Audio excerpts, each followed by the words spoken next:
This is garbage collection project. This is garbage box. LED will blow if it detects garbage is full. You will see a demonstration here.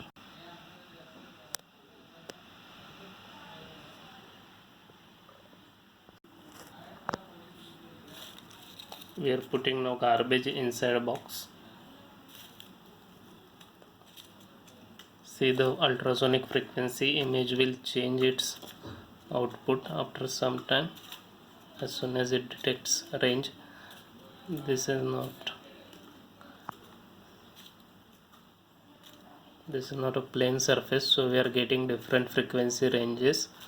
As soon as it will fill, it will show you that it is now half filled.